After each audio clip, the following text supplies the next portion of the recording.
Tous nos péchés sont transférés à Jésus, n'est-ce pas? Amen. C'est vous qui avez le péché ou bien le péché est transféré à Jésus. Amen. Alléluia. Amen.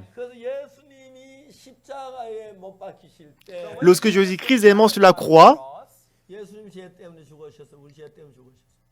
est-ce que Jésus-Christ est mort à cause de son péché ou bien à cause de nos péchés? À cause de nos péchés, bien sûr. Jésus-Christ, il n'avait pas du tout le péché. Mais lorsqu'il est mort sur la croix,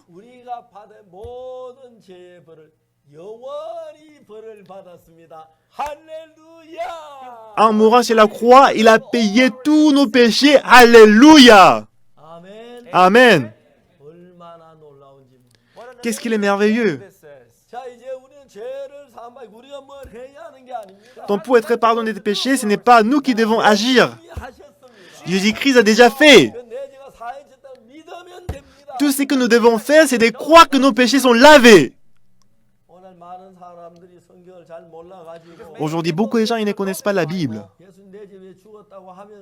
En disant que Jésus-Christ est mort à cause de mes péchés, ils disent que moi je suis toujours pécheur.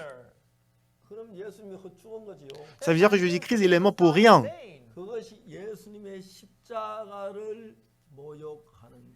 C'est blasphémer contre la croix de Jésus-Christ. Amen.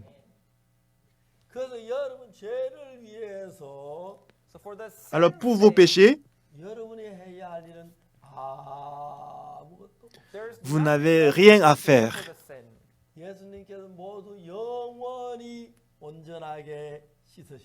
Jésus-Christ a lavé tous nos péchés parfaitement. Ce n'est pas parce que nous avons fait quelque chose que le péché est lavé. Ce n'est pas parce que j'ai confessé le péché que le péché est lavé. Avant de confesser le péché, avant ma repentance, il y a 2000 ans, sur la croix, tous nos péchés sont lavés certainement, parfaitement. Alléluia. Amen. Alléluia. Amen.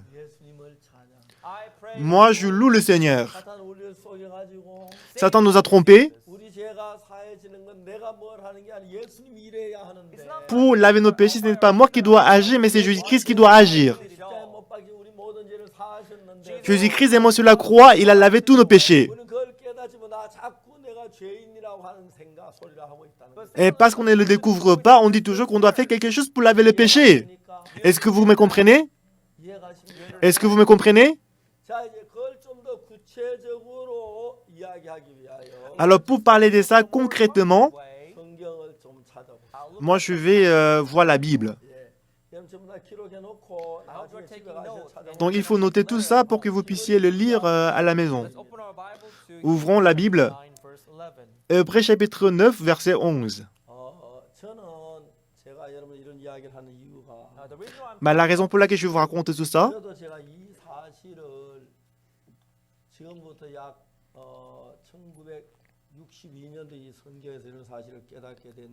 moi j'ai réalisé ça, la Bible, cette parole en fait en 1962. Mais avant aussi, j'ai toujours chanté en disant que Jésus-Christ est mort sur la croix pour mes péchés. J'ai chanté en disant, par son sang, mes péchés sont rachetés. Mais quand j'ai prié, je lui dis, ah Seigneur, je suis péché, pardonnez-moi. Même si j'ai fait tout ça, mes péchés n'étaient pas pardonnés. Parce que le salaire du péché, c'est la mort. Le péché peut être lavé quand on paye la mort.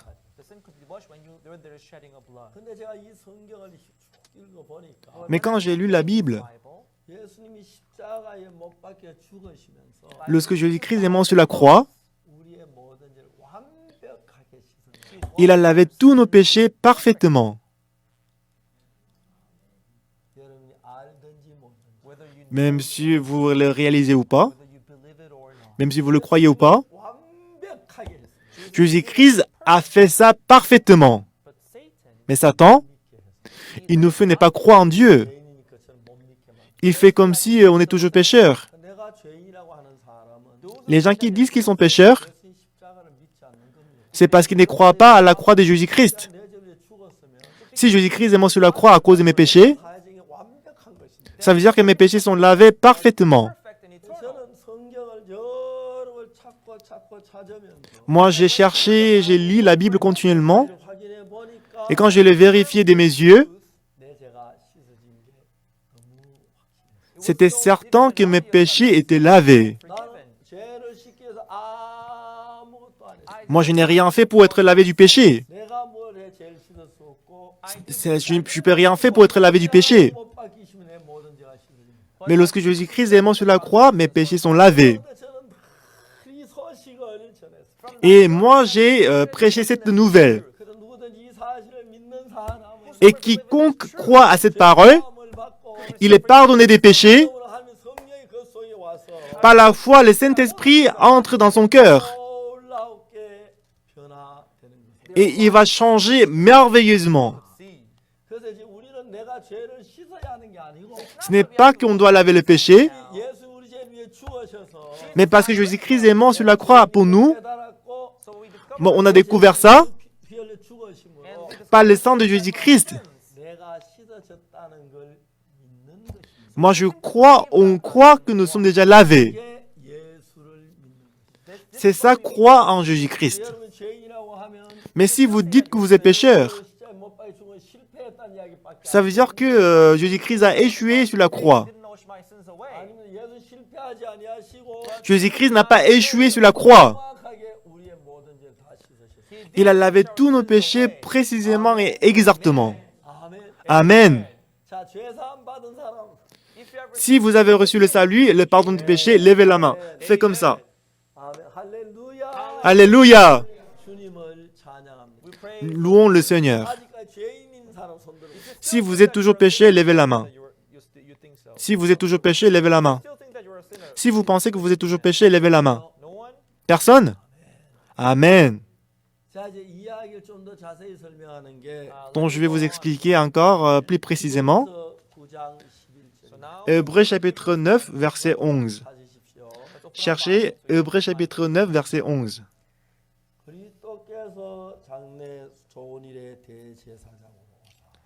Mais Christ est venu comme souverain sacrificateur des biens à venir.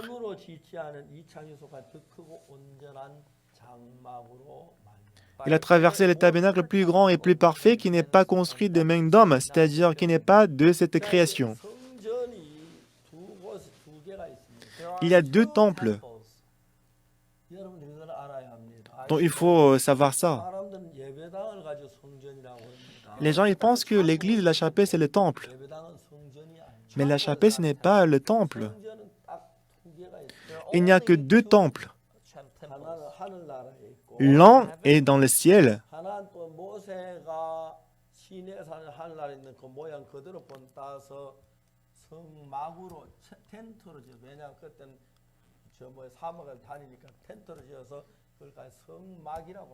Et l'autre, c'est Moïse qui l'a construit en vous regardant le temple qui était au ciel. Et en ce moment, ils étaient dans le désert. C'est pour ça qu'ils l'ont fait en forme de la tente.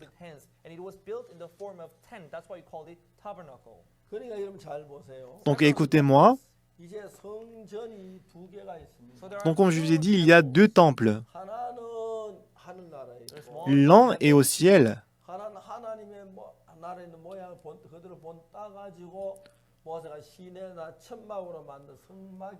L'autre, c'est Moïse qui a construit en forme de tente, c'était le tabernacle.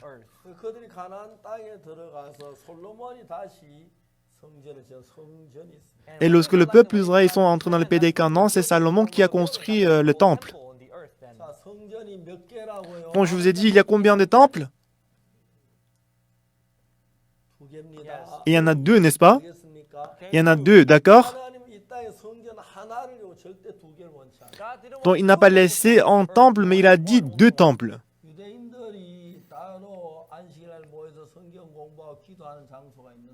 Il y a un endroit où les Juifs se réunissent pendant le jour des sabbats pour étudier la Bible. Ça, ce n'est pas le temple, mais c'est les synagogues. C'est les synagogues. Et les gens qui ne connaissent pas, ils pensent que la chapelle, l'église, c'est le temple. Mais ce n'est pas ça, ce n'est pas le cas. Il y a l'un dans le ciel, l'autre sur la terre. Donc écoutez-moi, je vais vous poser une question. Il y a combien de temples? Combien de temples? 2. L'un se trouve où? Au ciel. Et l'autre? Sur la terre. Mais je pense que celle qui était sur la terre a disparu. Mais les Juifs, ils font des efforts pour construire à nouveau le temple, n'est-ce pas? Celui qui est au ciel. Celui qui est au ciel et celui qui est sur la terre, quelle est la différence?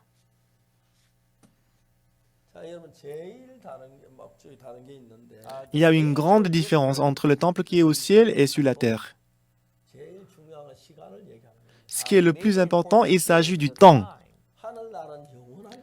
Le ciel, c'est un monde éternel. Est-ce que vous me comprenez? Lorsque vous allez au ciel, n'y allez pas avec la montre. Parce qu'il n'y a pas l'heure là-bas. Parce que le monde de Dieu, le ciel, c'est l'éternel. Donc du coup, on ne doit pas aller au ciel avec ces corps-ci. Parce que ça va disparaître rapidement. Parce que c'est l'éternité. Donc on peut vivre pour plus de milliards d'années, une centaine de milliers d'années. Est-ce que vous me comprenez? Donc écoutez-moi.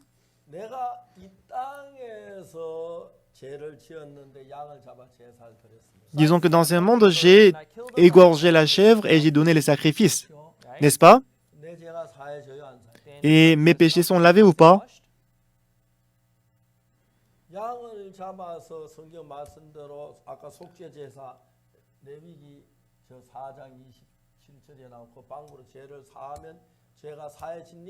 Alors si on donne le sacrifice d'expiation selon la méthode qui se trouve Lévitique chapitre 4 verset 27, est-ce qu'on fait comme ça? Est-ce que le péché est lavé ou pas? Le péché est lavé? Oui, oui, oui, c'est lavé. N'est-ce pas? Mais le monde où nous vivons est limité par le temps. Vous vieillissez, n'est-ce pas? Vous grandissez et que vous vieillissez. Lorsque vous êtes né, moi quand j'étais né, je n'étais pas né âgé, j'étais tout petit aussi. On s'est fait allaiter aussi. Mais si nous vivons dans ce monde qui est limité par le temps, on vieillit. Mais au ciel, c'est le monde de l'éternité. Amen. Au ciel, il n'y a pas du temps. Le temps ne passe pas. Amen. Voilà pourquoi. Disons que ici, j'ai égorgé la chèvre pour le péché et que la chèvre est morte. On a lavé le péché. Mais le monde est limité par le temps passe. Disons que hier, j'ai donné le sacrifice. Il y a une semaine, il y a 1 an, il y a 10 ans. Alors le sacrifice que nous donnons, ça peut être du passé, n'est-ce pas? Parce que ce n'est pas un sacrifice éternel. Si je commets le péché à nouveau, le sacrifice que j'avais donné, ça fait déjà 10 ans, n'est-ce pas? Alors le sacrifice que j'avais donné il y a 10 ans ne peut pas laver le péché que je commets aujourd'hui. Alors l'autel qui se trouve sur la terre, même si je lave le péché par la chèvre, si le temps passe, ça devient du passé. Ce qu'on avait donné dans le passé ne peut pas laver le péché du présent. Alors on est obligé d'égorger à nouveau la chèvre.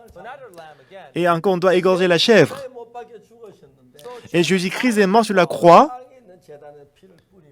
Mais si nous mettons du sang sur l'autel qui se trouve dans le monde, ça va devenir du passé, du coup, ça ne peut pas laver le péché qu'on commet aujourd'hui. Même si Jésus-Christ il met 10 000 fois, il ne peut pas laver le péché. C'est vrai que Jésus-Christ est mort sur la terre, Mais il a pris son sang, 땅에 있는 성전에다 뿌린 게 아니고 il n'a pas répandu son sang dans le tabernacle qui est sur la terre. 영원한 나라의 성전에다 피를 뿌렸어요. Mais il a répandu son sang dans le tabernacle céleste dans le ciel. 아멘. Amen. Amen. 그래서 그 제사는 And that Alors ces sacrifices, 우리의 죄를 영원히 씻습니다. ces sacrifices a lavé nos péchés éternellement.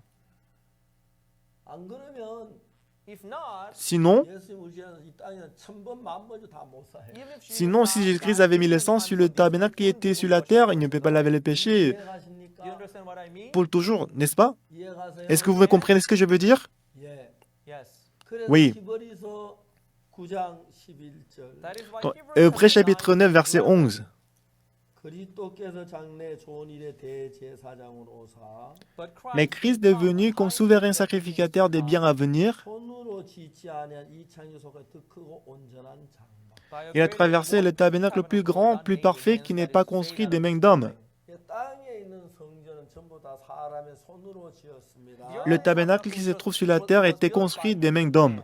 손으로 짓지 않은 성전은 뭐냐 하면 Et le tabernacle qui n'était pas construit des mains d'hommes, c'est quoi? 하늘나라의 성전. C'est le tabernacle céleste, au ciel. 그 피를 시대 못 박혀 죽은 피를 가지고 Et le sang que Jésus-Christ a versé sur la croix, 이 땅에 있는 성전에다 뿌린 게 아니라 Jésus-Christ n'a pas répandu son sang dans le tabernacle sur la terre. 있는 성전에다 피를. Il a répandu son sang dans le tabernacle du ciel. 이 땅은 영원하지 않습니다. Parce que le monde où nous vivons, ce n'est pas éternel. 그러나 하늘나라는 영원하시기 때문에 Par contre, le royaume de Dieu, c'est éternel. 여기다 피를 뿌려서 C'est là qu'il a répandu son sang. 어떻게 했냐면 Et qu'est-ce qu'il a fait? 우리 죄를 Nos péchés,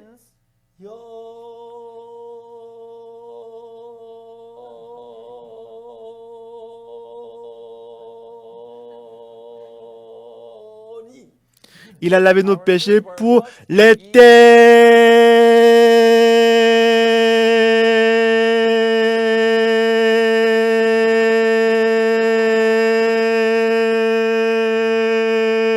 l'éternité.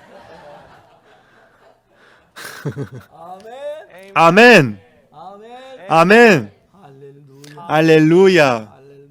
할렐루야 Alléluia. 자 여기 이제 11절에 Dans le verset 11.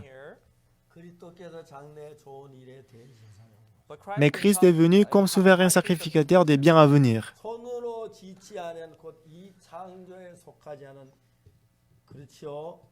Il a traversé le tabernacle plus grand et plus parfait qui n'est pas construit des mains d'hommes. 온전한 장막. Il a traversé le tabernacle plus grand et plus parfait. 성전을 가리켜 말합니다. Il s'agit du tabernacle du ciel. 그다음에 12절 Et dans le verset 12, 염소와 송아지의 피로 아니야. et il est entré une fois pour toutes dans le lieu très saint, 염소와 송아지의 피로 했는데 dont avait le sang de boucs et de veaux. Quand on donnait des sacrifices dans le monde, on donnait des boucs et des veaux. 송아지의 피로 아니하고 Non avec le sang de boucs et de veaux, 오직 자기 피로. mais avec son propre sang. 그다음에 뭐라 그럽니까? Et ensuite, qu'est-ce qui est écrit? 염소와 송아지 피로 자기 피로 뭘 했다고요? Non avec le sang de boucs et de veaux, mais avec son propre sang, il a fait quoi? Qu'est-ce qu'il a fait? 예, eternal redemption. Ayant obtenu une rédemption éternelle. 아멘. Amen. 아멘. Amen. 영원한 속죄를 이루사. Il a obtenu une rédemption éternelle. 단번에 성소에. Une fois pour toutes. 아직 죄가 남아 있는 사람. Si vous avez encore le péché dans votre cœur, levez la main. 한 명도 없어요? Il n'y a personne? No, not one. Il n'y a personne qui n'a... Il y a personne qui... Si vous n'avez plus de péché? 할렐루야. Alléluia. 자, 그 죄를 지금 우리가 한 일은 뭐예요? Pour laver le péché, qu'est-ce qu'on a fait? On n'a rien fait. 누가 했어요? Qui a travaillé? Jésus-Christ a travaillé parfaitement. 영원히 죄를 Il a lavé le péché pour l'éternité. Amen. 얼마나 놀랍습니까? Qu'est-ce qu'il est merveilleux! Lord for this. 이해가십니까? Est-ce que vous me comprenez? 재미가 있어요. C'est intéressant? 예. Yes. 사실 사람들이 이걸 잘 모르는. Actually, Mais les gens ne connaissent pas ça très bien. 죄를 저 죄인이라고 그러는데. Les gens, ils commettent le péché, du coup, ils pensent qu'ils sont pécheurs. 장을 다시 봅시다. But if you go to Hebrews chapter 10, Si on voit Hébreux chapitre 10, 10절 Hebrews chapter 10 verse chapitre 10. 10, verset 10. 볼까요? Lisons chapitre 10, verset Shall we 10. read it? 이 뜻을 쫓아 예수 그리스도의 몸을 단번에 들이심으로 말미암아 우리가 거룩함을 얻으리라. Hebrews 10 verse 10. By the which Verset will 10, we c'est are en vertu de sanctified cette through the volonté que nous washing sommes of the blood sanctifiés once for par all. l'offrande du corps de Jésus-Christ une fois pour toutes. How many Il est times mort did pour he combien de fois? Une fois pour toutes. 아멘. Amen. 그다음에 11절. Ensuite, verset 11. 제사장마다 매일 서슴이 잡수 같은 제사 이제는 언제든 죄를 붙게 하지 못하고. And every Et priest tandis que tout sacrificateur fait chaque jour le service et offre souvent les mêmes sacrifices qui ne peuvent jamais ôter le péché. 구약시대 제사는 그 영원히 시주 그때 순간 죄를 지고. Dont les sacrificateurs dans l'Ancien Testament, ils ne pouvaient pas laver le péché pour toujours. wash our sins eternally. 자 12절. Maintenant, verset 12. 다 읽어봅시다. Lisons ensemble verset 12. 시작. 1, 2, 3. Lui, après avoir offert en ses sacrifices pour le péché, s'est assis pour toujours à la droite de Dieu. Sat down on the right hand of God. 예, 제 영원한 제사를 드리 하나님 우편에 앉아서. But this Lui, man après offert un sacrifice éternel, sacrifice for sins 그 forever. 위에 il s'est assis pour toujours à la droite de Dieu, 하실 때까지 기다리시라. Sat en down attendant désormais que ses ennemis soient devenus son until marchepied. his enemies be made his footstools. 14절. Verset 14. 저가 한 제물로 거룩하게 된 자들은 영원히 온전케 했으니. Car par une seule offrande, il a amené à la perfection pour toujours ceux qui sont sanctifiés. 15절. Verset 15. 또 성령이 우리에게 증가해 가라사대 Whereof the Holy C'est ce que le Spirit also Saint-Esprit nous witnessed atteste to us, aussi, for after that he had said car après before, avoir dit, 그 다음에 뭐라 그럽니까? ensuite verset 16. 그날 후는 16절. Verset 16. 주께서 가는 그날 후는 저희와 세운 은혜 이것이 내볼 저희 마음에 저희 생각에 두려 하신 후에 This is the covenant Voici that I will l'alliance que je make ferai avec eux. Après ces jours-là, dit le Seigneur, je mettrai mes lois dans leur cœur et je les écrirai dans leur esprit. Il ajoute, 17절. verset 17. 저희 죄와 저희 부분 내가 다시 기억지 아니하라 하셨으니. Et je ne me souviendrai plus de leurs péchés ni de leurs iniquités. 18절. Verset 18. 이것을 사하셨으니 다시 죄를 위하여 제사될 것이 없느니라. Or, là où il y a pardon des péchés, il n'y a plus d'offrande pour le péché. 아멘. Amen. Amen.